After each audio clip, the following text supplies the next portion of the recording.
मध्य प्रदेश के पर्ची वाले मुख्यमंत्री डॉक्टर मोहन यादव एक नया फरमान लेकर आए हैं। यही के यूट्यूबर्स पर नजर रखी जाएगी और उन पर नकेल कसी जाएगी।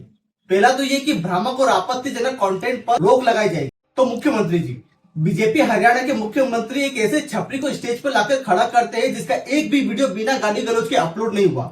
उस समय तो आपने कुछ नहीं कहा। ठीक है, हम समझ सकते हैं कि वो बीजेपी का प्रचार कर रहा था और दूसरे स्टेट का मामला था, पर एक आपत्तिजनक कंटेंट तो आपने भी दिया था। ये देखिए।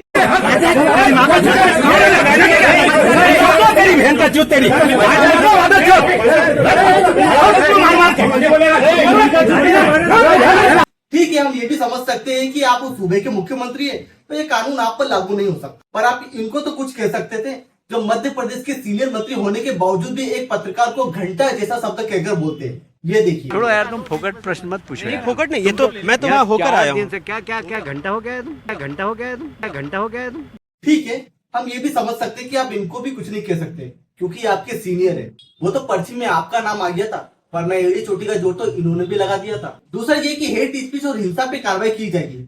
तो मुझे अच्छे से याद है कि जब ऑपरेशन सिंदूर चल रहा था तब भारत की तरफ से कर्नल सोफिया कुरैशी ने रिप्रेजेंट किया था और मध्य प्रदेश के एक मंत्री विजय साहू ने कर्नल सोफिया कुरैशी को आतंकवादी की बहन करके कहा था। वो किसी हेट स्पीच से कम नहीं था, पर आपने उस समय भी कुछ नहीं कहा था क्योंकि वो बीजेपी के मंत्री थे।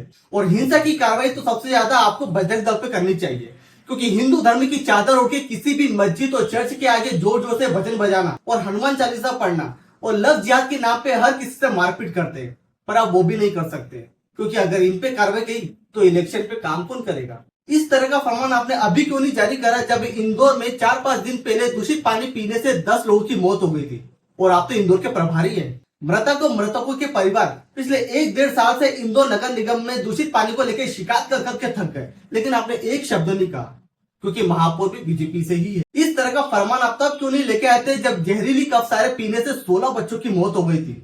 ये फरमान तब कहाँ गया था जब बच्चों के मिड डे मील के भोजन में मरे हुए मेंढक मिल रहे थे, बच्चों को रद्दी के पेपर पे खाना परोस के दिया जा रहा था। उस समय तो आप पॉडकास्ट में बिजी थे और इंदौर के पोहा जलेबी और 56 बोकर लुत्फ उठा रहे। और तीसरा ये कि यूट्यूबर की कमाई पर आप 18% जीएसटी और उन्हें ITR भी फाइल करना होगा। अरे इतना टैक्स लेके क्या करोगे? कर्जा तो आपको अभी भी केंद्र सरकार से लेना पड़ रहा है। लाडली लक्ष्मी और लाडली बहना के नाम पर राज्य को 3.5 लाख करोड़ से भी ज्यादा के कर्जे से नीचे उतार दिया। आप तो चले जाओगे, लेकिन कर्जा यही रहेगा और ये भरना हमको पड़ेगा। ये पैसा किसी के मामा के घर से नहीं आने वाला। सहमत हो तो फॉलो जरूर कीजिएगा।